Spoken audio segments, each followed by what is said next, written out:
الرحمن الرحیم والخبر هو المجرد، خبر وہ ہے جو خالی ہو، المسند به جو مسند به ہو، المغایر للصفۃ المذکورۃ جو صفت مذکورہ کے مغایر ہو۔ خبر کی تعریف کی کہ خبر وہ ہے جو عوامل لفظیہ سے خالی ہو، مسند به ہو اور صفت مذکورہ کے مغایر ہو، یعنی ایسی صفت نہ ہو جو حرف نفی یا حرف استفہام کے بعد واقع ہو اور وہ اسم ظاہر کو رفع دینے والی ہو۔ جیسے زید قائم، اب قائم خبر ہے، عوامل لفظیہ سے خالی ہے، مسند بھی ہے اور صفت مذکورہ کے مغایر ہے۔ خبر وہ ہے جو عوامل لفظیہ سے خالی ہو، مسند بھی ہو اور صفت مذکورہ کے مغایر ہو، یعنی ایسی صفت نہ ہو جو حرف نفی یا حرف استفہام کے بعد واقع ہو اور وہ اسم ظاہر کو رفع دینے والی ہو۔ جیسے زید قائم، اس میں قائم خبر ہے، یہ عوامل لفظیہ سے خالی ہے، مسند بھی ہے اور صفت مذکورہ کے بھی مغایر ہے۔ یہاں پر سوال ہوتا ہے خبر کی یہ تعریف دخول غیر سے مانے نہیں، یہ یضرب زید میں یضرب پر صادق آتی ہے کیونکہ یہ بھی عوامل لفظیہ سے خالی ہے، مسند بھی ہے اور صفت مذکورہ کے مغایر ہے، حالانکہ یہ خبر نہیں ہے۔ خبر کی یہ تعریف دخول غیر سے مانے نہیں، یہ یضرب زید میں یضرب پر صادق آتی ہے کیونکہ یہ بھی عوامل لفظیہ سے خالی ہے، مسند بھی ہے اور صفت مذکورہ کے مغایر ہے، حالانکہ یہ یضرب خبر نہیں ہے۔ جواب یہ ہے کہ مجرد سے مراد اسم مجرد ہے، اب تعریف یضرب پر صادق نہیں آئے گی کیونکہ وہ فعل ہے۔ جواب یہ ہے کہ مجرد سے مراد اسم مجرد ہے، اب تعریف یضرب پر صادق نہیں آئے گی کیونکہ وہ اسم نہیں بلکہ فعل ہے۔ وَأَصْلُ الْمُبْتَدَإِ التَّقْدِيمُ، اور مبتدا کی اصل تقدیم ہے۔ مبتدا میں اصل یہ ہے کہ وہ مقدم ہو، اس لیے کہ مبتدا محکوم علیہ ہوتا ہے اور محکوم علیہ میں اصل تقدیم ہے۔ مبتدا میں اصل یہ ہے کہ وہ مقدم ہو کیونکہ مبتدا محکوم علیہ ہوتا ہے اور محکوم علیہ میں اصل تقدیم ہے۔ سوال ہوتا ہے اصل کا معنی ضابطہ اور قانون ہے، تو اس سے تو لگتا ہے کہ مبتدا کے لیے ضروری ہے کہ وہ مقدم ہو، حالانکہ کبھی مبتدا مؤخر بھی ہوتا ہے، جیسے فی الدار رجل، اس میں رجل مبتدا ہے اور مؤخر ہے۔ اصل کا معنی ضابطہ اور قانون ہے، تو اس سے تو لگتا ہے کہ مبتدا کے لیے ضروری ہے کہ وہ مقدم ہو، حالانکہ کبھی مبتدا مؤخر بھی ہوتا ہے، جیسے فی الدار رجل، اس میں رجل مبتدا ہے اور یہ مؤخر ہے۔ جواب یہ ہے کہ اصل کا معنی اولا اور راجح ہے، یعنی اولا اور راجح بہتر یہ ہے کہ مبتدا مقدم ہو۔ جواب یہ ہے اصل کا معنی اولا اور راجح ہے، یعنی اولا اور راجح یہ ہے کہ مبتدا مقدم ہو۔ ومن ثم، اور اسی وجہ سے، جاز فی دارہ زید، جائز ہے فی دارہ زید، اپنے گھر میں زید ہے، وامتنع، اور ممتنع ہے صاحبہا فی الدار، گھر والا گھر میں ہے۔ ما قبل پر تفریع، چونکہ مبتدا میں اصل یہ ہے کہ وہ مقدم ہو، اسی وجہ سے فی دارہ زید یہ ترکیب جائز ہے اور صاحبہا فی الدار یہ ترکیب ممتنع ہے۔ چونکہ مبتدا میں اصل یہ ہے کہ وہ مقدم ہو، اسی وجہ سے فی دارہ زید یہ ترکیب جائز اور صاحبہا فی الدار یہ ترکیب ممتنع ہے۔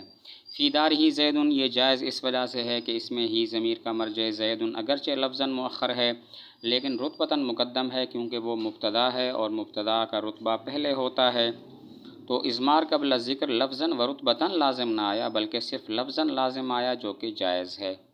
یہ ضمیر کا مرجع زید ہے جو اگرچہ لفظاً مؤخر ہے لیکن رتبتاً مقدم ہے کیونکہ وہ مبتدا ہے اور مبتدا کا رتبہ پہلے ہوتا ہے، تو اضمار قبل ذکر لفظاً و رتبتاً لازم نہ آیا، صرف لفظاً لازم آیا، جو کہ جائز ہوتا ہے۔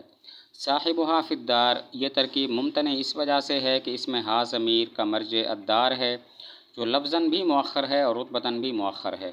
لفظاً مؤخر ہونا تو ظاہر ہے اور رتبتاً اس طرح مؤخر ہے کہ فی الدار خبر ہے اور خبر کا رتبہ مؤخر ہوتا ہے، تو اضمار قبل ذکر لفظاً و رتبتاً لازم آیا، جو کہ جائز نہیں ہے۔ صاحبہا فی الدار یہ ترکیب ممتنع اس وجہ سے ہے کہ ہا ضمیر کا مرجع الدار ہے جو لفظاً بھی مؤخر ہے اور رتبتاً بھی مؤخر ہے۔ لفظاً مؤخر ہونا تو ظاہر ہے اور رتبتاً اس لیے مؤخر ہے کہ فی الدار خبر ہے اور خبر کا رتبہ بعد میں ہوتا ہے، تو اضمار قبل ذکر لفظاً و رتبتاً لازم آیا، جو کہ جائز نہیں ہوتا۔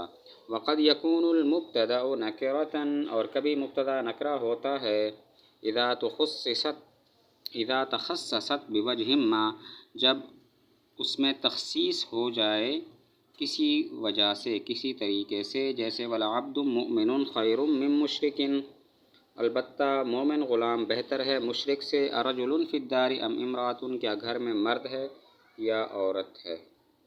مبتدا معرفہ ہوتا ہے لیکن کبھی نکرہ بھی ہو جاتا ہے جب اس میں کسی طرح سے تخصیص پیدا ہو جائے۔ مبتدا معرفہ ہوتا ہے لیکن کبھی نکرہ بھی ہوتا ہے جب اس میں تخصیص پیدا ہو جائے، اور مواضع تخصیص جو مصنف نے بیان کیے ہیں وہ 6 ہیں۔ نمبر 1، نکرہ میں تخصیص صفت ملفوظہ کی وجہ سے پیدا ہو، جیسے وَلَعَبْدٌ مُؤْمِنٌ خَيْرٌ مِّن مُشْرِكٍ۔ عبد نکرہ مبتدا ہے اس لیے کہ اس کی صفت ملفوظہ مؤمن لائی گئی ہے۔ وَلَعَبْدٌ مُؤْمِنٌ خَيْرٌ مِّن مُشْرِكٍ، عبد نکرہ مبتدا ہے اس لیے کہ اس میں تخصیص صفت ملفوظہ مؤمن کی وجہ سے پیدا ہو گئی۔ وہ اس طرح کہ پہلے یہ عبد عام تھا، عبد مومن عبد کافر دونوں کو شامل تھا، لیکن مؤمنون کی وجہ سے اس میں تخصیص ہو گئی، اشتراک کم ہو گیا، عبد کافر خارج ہو گیا، یہ معرفہ کے قریب ہو گیا، لہذا اس کا مبتدا بننا صحیح ہو گیا۔ پہلے یہ عام تھا، عبد مومن عبد کافر سب کو شامل تھا، لیکن مؤمنون کی وجہ سے یہ خاص ہو گیا، اس میں اشتراک کم ہو گیا اور عبد کافر خارج ہو گیا، یہ معرفہ کے قریب ہو گیا، لہٰذا اس کا مبتدا بننا صحیح ہو گیا۔ نمبر 2، جب نکرہ میں تخصیص علم متکلم کی وجہ سے ہو، جیسے اَرَجُلٌ فِي الدَّارِ ام امرأۃ، اس میں رجل نکرہ مبتدا ہے اس لیے کہ اس میں تخصیص علم متکلم کی وجہ سے ہے۔ متکلم جانتا ہے گھر میں مرد ہے یا عورت ہے، البتہ وہ تعیین کا سوال کرتا ہے کہ گھر میں مرد ہے یا عورت، اسی وجہ سے جواب بھی رجل یا امرأۃ کے ساتھ ہوگا، نعم یا لا کے ساتھ نہیں ہوگا۔ چونکہ رجل میں تخصیص علم متکلم کی وجہ سے ہے، یہ معرفہ کے قریب ہو گیا، لہٰذا اس کا مبتدا بننا صحیح ہو گیا۔ نمبر 2، نکرہ میں تخصیص علم متکلم کی وجہ سے ہو، جیسے اَرَجُلٌ فِي الدَّارِ ام امرأۃ، کیا گھر میں مرد ہے یا عورت، رجل نکرہ مبتدا ہے اس لیے کہ اس میں تخصیص علم متکلم کی وجہ سے ہے۔ متکلم جانتا ہے کہ گھر میں مرد ہے یا عورت، البتہ وہ تعیین کا سوال کر رہا ہے، اسی وجہ سے جواب رجل یا امرأۃ ہوگا، جواب نعم یا لا نہیں ہوگا۔ اس میں تخصیص علم متکلم کی وجہ سے ہے، یہ معرفہ کے قریب ہو گیا، لہٰذا اس کا مبتدا بننا صحیح ہو گیا۔